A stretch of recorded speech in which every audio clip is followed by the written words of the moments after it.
everybody, it's Mia with TMBH. I am back in the office, not outside in the wilderness. Today is March 6th, and today we are going to talk about some famous people, some famous musicians who have gotten only kind of like better in sobriety. And when I say better, it's funny because like one of the stories that I'm going to talk about is Metallica, right? And so I thought it was funny when I was like reading over some of the stuff with Metallica, which I'm not even going to front with you guys. Like I knew Metallica, but like it's not like I've ever listened to a Metallica song before, but like I know what Metallica is.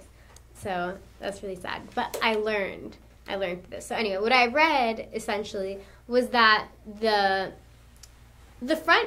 people in the band kind of knew, like, obviously Metallica's like place right now, like their standing right now is a lot different than it was when they were at like maybe their career's peak, but they are nevertheless like a legendary band. Of course, why like I knew of their existence at the very least. But they spoke about how like it's not like they came out with albums afterwards that were like these super legendary albums. In fact, I think the one directly after their lead singer went into rehab was like one of, like, apparently fans were not crazy about that one. Let's just say that.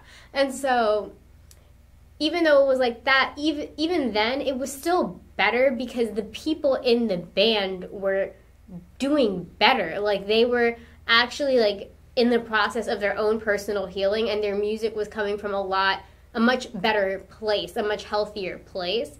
And so, you know, I think a lot of times, especially with, like, people who are famous, they end up kind of in, like, a really weird position where, you know, they're known for being one type of way. Like, apparently Metallica is really known for, like, being, like, hardcore partiers, right? But, of course, because it's, like, rock music and, like, everybody, like, associates, it's, like, rock and, like, hip-hop are really associated with, like, party culture.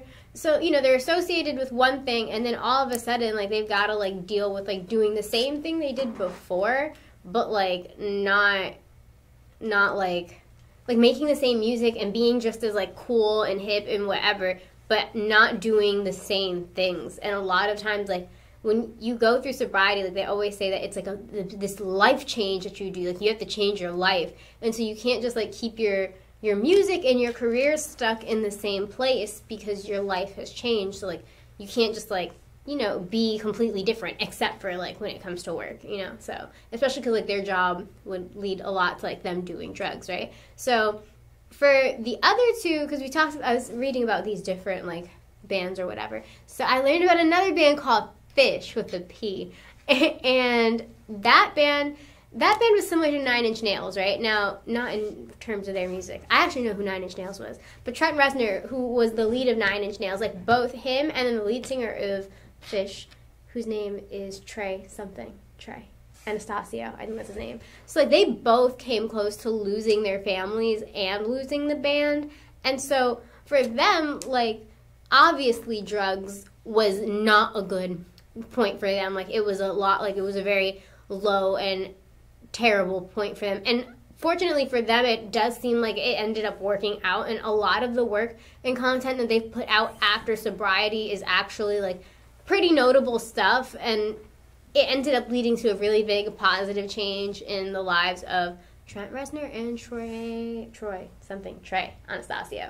See? So, yeah, basically, the point is that addiction, a lot of people are scared that addiction will, like, keep them from being creative, but that's not necessarily true. You can be, that addiction, like, not being actively addicted and being sober, it means that you're no longer going to be creative. But that's not true for a lot of people. They end up being, like, it's a different kind of, it's very different. Maybe your creativity process is very different than it was before, but it's definitely there, and in a lot of times in, like, a more real way. So yeah, that's it for this video. Check out our other video. We have another daily video that we post every day, and I will see you guys back here